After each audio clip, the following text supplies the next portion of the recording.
Hello viewers, welcome to this video. Viewers, in this video I will share 5 English names of fruits. So let's see those names. Number 1, lychee. Lychee. Lychee means lichu. Lychee means lichu. Number 2, pineapple. Pineapple. Pineapple means anaros. Pineapple means anaros. Number 3, watermelon. Watermelon. Watermelon means tormuz.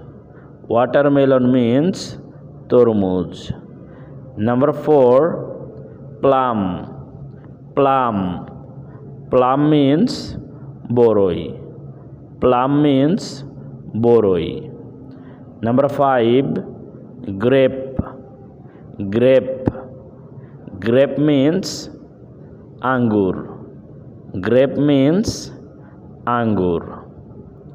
Okay, viewers, keep learning and memorizing these names and waiting for the next video. In the next video, I will try to share with you more 5 English names of fruits. Till then, stay well and stay with me.